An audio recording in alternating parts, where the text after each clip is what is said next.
Alright, so we have Stonehill getting only up 4 non-secret speed. So, take that right.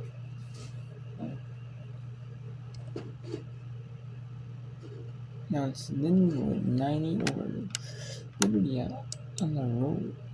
It's a true road game.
Stick follow through into a defender, or even into the goalie.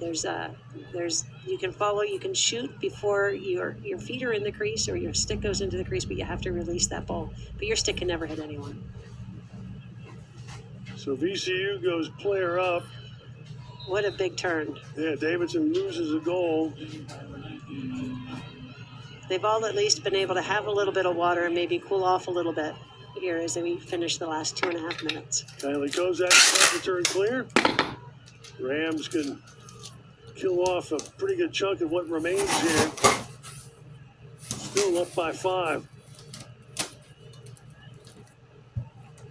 Mia George in no big hurry. Now Ashley Karn.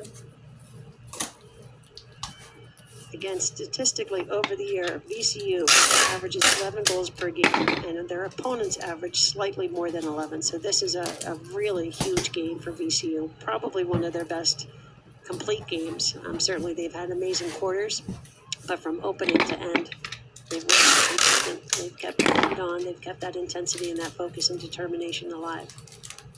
Bombardieri, pass up to Koenigke. Now Kozak. Ashley Karn. Palmer. Rams continue to spin it around. Epperly. Now George. They are having fun. They believe in each other. They're believing in themselves. They're believing that their purpose is to win this game and to be able to play again tomorrow.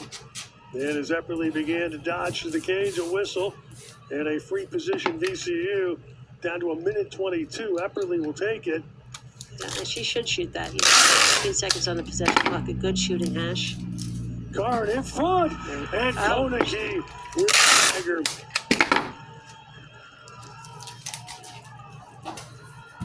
They're keep. It looks like that's going to be over. So VCU looks like they're going to win. They're up 16-10. St. Francis, PA making a comeback. Stonehill. Stonehill was up 8-1 when I checked. It was 1.5. Then it was 4 or 8-1 or 7-1 or whatever stuff. St. Francis, PA would be a big upset. I mean, but Stonehill. You know, you kind of be a little bit upset. Don't have that on. In their own turn. Most of the conference championship.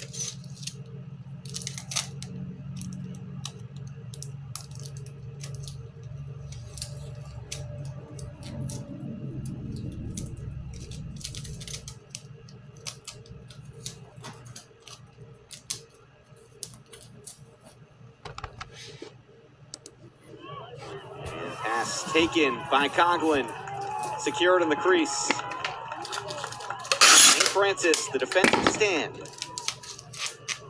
That's a big one for them. Stonehill was looking really good. Things just weren't quite falling. So, you know, at some point it was going to happen. Better to just take the ball away and get it down the other side of the field.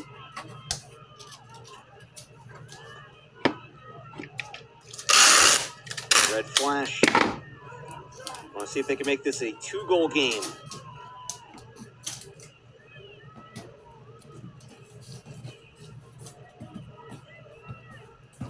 Down to 3 to play till the quarter break. Stutter step inside. And it's going to stay. And then Nancy Alden tried to put the skates on. Delbone leaves it. And Lacey.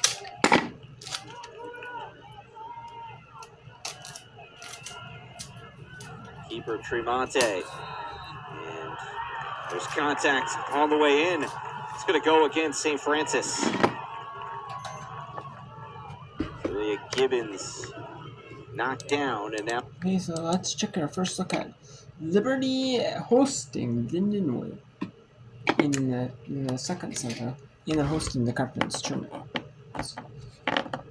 The winner plays the 4-seeded Coastal Carolina Chanticleers. The Coastal Carolina Chanticleers are a Sunbelt team. However, the Sunbelt does not want women's lacrosse. Sponsor women's lacrosse, so they do not have one. So they just affiliate the ace. Liberty gets the goal. Or are they gonna say no goal?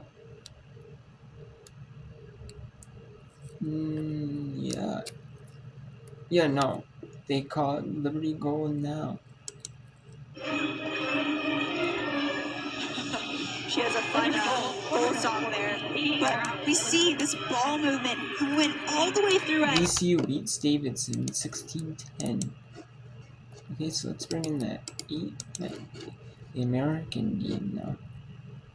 Vanderbilt number 11 James Madison. At number 11 James Madison. Could be at number 11 James Madison. We'll see what team hosts. It's a neutral city.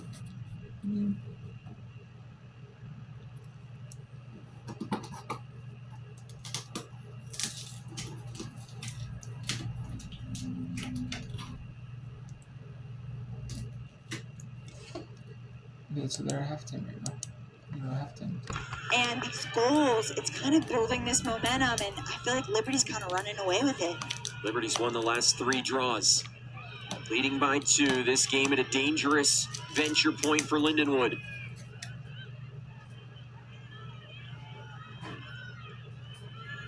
Yeah, Liberty's got to be careful here not to card or do anything kind of dumb, because you don't want to get a card and let Lindenwood have a power man-up play or a bad turnover like this. Looked like an illegal pick right there, giving it back to Lindenwood. So, my goodness. 8th turnover of the day. Lindenwood nearly gave it right back.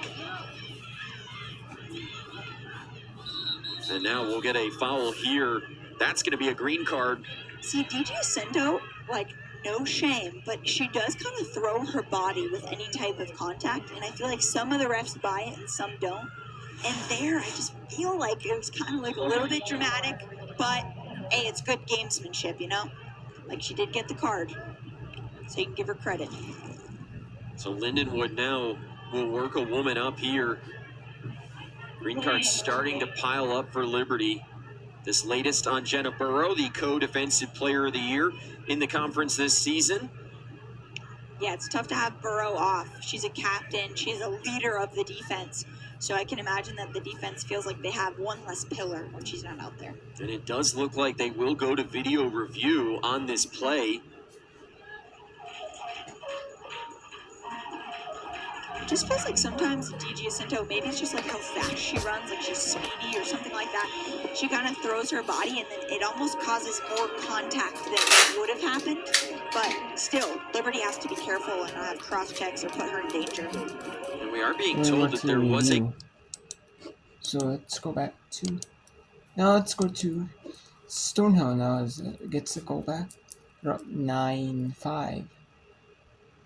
As the third quarter clock is running out here in this one. Those are locked out. That's the argument she's making. No, 27 cents left. Okay, so now they're reviewing is safe and out, and it looked like out. Slip past the bag, you know. And if you slip past the bag, you're not touching the bag. That can be an out though. That's why Reese Rayner, you see her turn and look just to check in on that runner at first. 0-1 pitch to Wilcox. And it misses inside. Wilcox 0 for 2, hitting .220. Wilcox from Covington, Georgia, the freshman. It's also huge in that it erases the potential tying run at second. 2-1. Is that one misses low?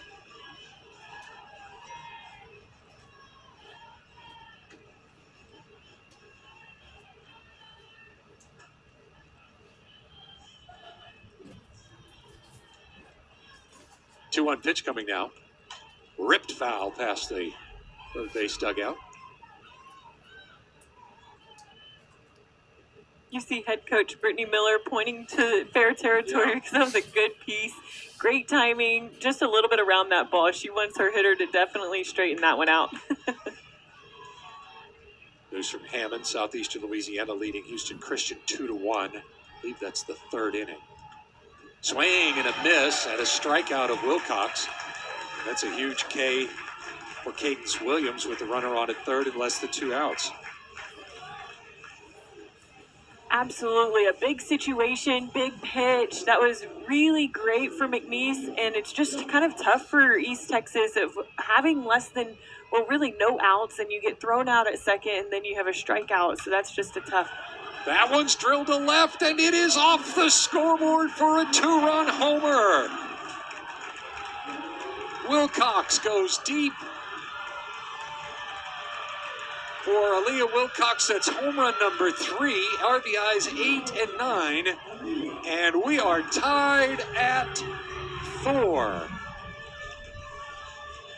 Aaliyah Wilcox wastes no time. She gets in the box, she knows what she's looking for, she gets the pitch, and she executes. And you see her trip and fall, but it's just all fun. You see their dugout have a little bit of life, and now you start to kind of wonder, are they going to go for a pitching change right here? That one drilled off the scoreboard right above the G and go poke. Yeah, it will be a home run hits up the scoreboard. Because the scoreboard is right out in the outfield. Because they may do a pitching change. And they're going to go to commercial at Lindor. You can take a look at the scores.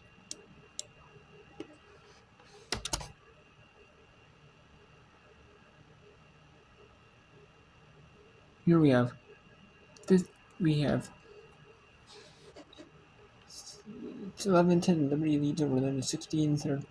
Stonehill 9-5 over St. Francis P. Javen number Judas and 9-4 over Vanderbilt. Halftime. Villanova 7-5 over UConn halftime. And then we have the Coastal Athletic Association semifinal set. It's number 19 Zurich and number 23 Drexel. And then in the MAC we have affiliate member Rob Morse affiliating from 2 Horizon League affiliate members in the MAC. And then we have 2 full-time members battle in semifinal number 2 and affiliate members battle. Horizon League affiliate members battle in semifinal 1. Rob Morse, Horizon League affiliate member for women's lacrosse, and Akron, full-time member battle in the MAC tournament championship. Conference championship final. And then we have Little Maryland is going to face the winner of Navy Army at Southeastern, number 22 Navy, number 18 Army at Southeastern.